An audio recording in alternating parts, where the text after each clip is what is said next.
So on the Streaming Wars, we talk about anything interesting that's happening in the world of live or obviously video streaming. It could be any one of the services a lot of us are subscribed to, whether you want to talk about Netflix or Hulu, whether you want to talk about the Peacock, whenever that decides to show up, whether you want to talk about Apple Plus, if anyone is even doing that anymore. Anyhow, the point is, we talk about anything interesting that's happened in the world of the streaming wars that has caught our attention.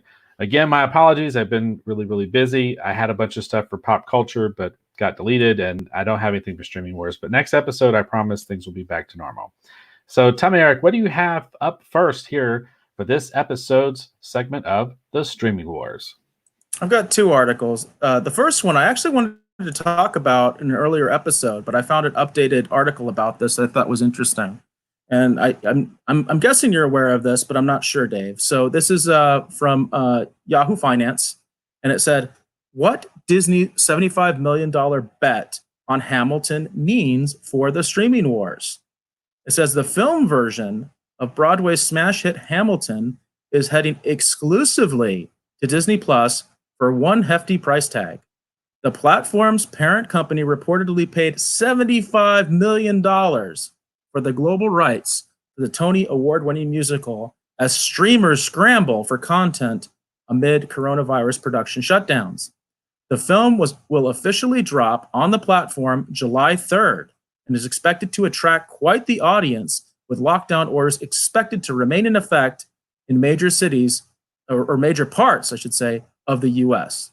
Additionally, with Broadway's shutdown extended through Labor Day, not to mention Hamilton's already sky-high ticket price, this could be the one chance for some fans to experience it. Now, interestingly enough, this movie was supposed to be a theatrical release. And we've talked about this, Dave. You've specifically talked about this, where Disney Plus is making the decision to take some of these films they already have in the can and put them on Disney Plus. I think it's a gamble, and it's an interesting one.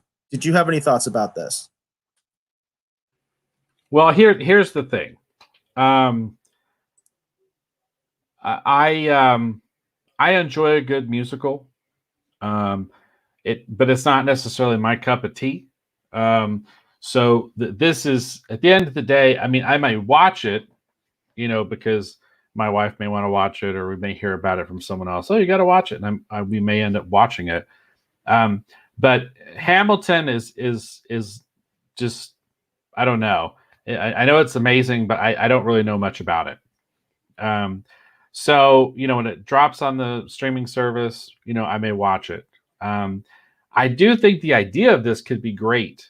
But again, I feel like we're at the point now where we're so far in what's happening, with the pandemic and everything. I feel like a lot of these moves would have been better played earlier. So we'll just have to see as far as how this affects Disney Plus, how big this is or whatever. We've seen examples of this. For example, the Trolls 2 made a lot of money. I know that Scoop movie did really well because I was close to pulling the trigger just because Blue Falcon and Dynamite was in it. And I know a lot of people watched it because I saw people commenting about it on Facebook. And the price point was such that you might as well just go ahead and buy and own the movie versus rent it, because what the price point was to actually see the film. So I know that there's a play here, and I know that we've talked before that Disney Plus needs more content.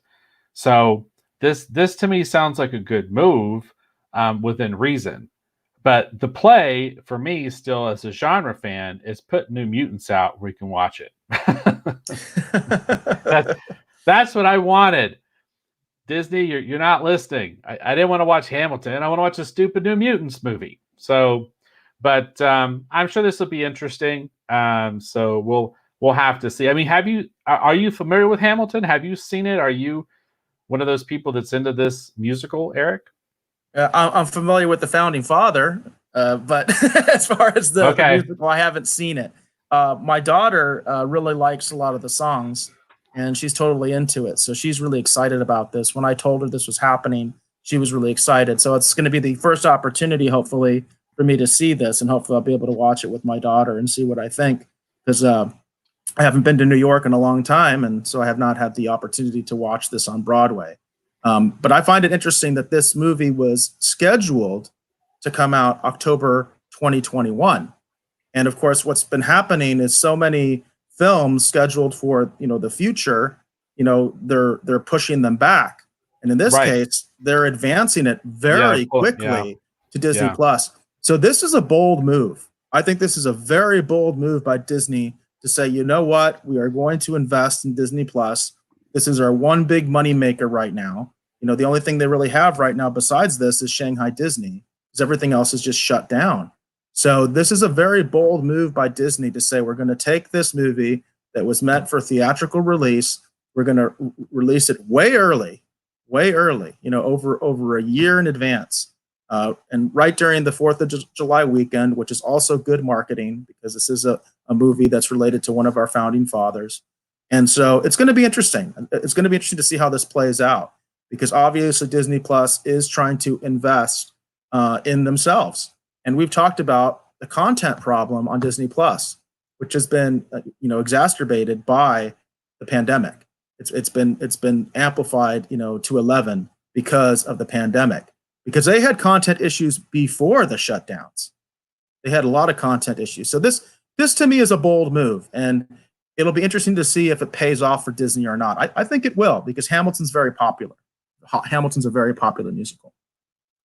Well, and along these lines, sort of along these lines, that's what I was talking before when I was talking about the Zack Snyder Justice League cut.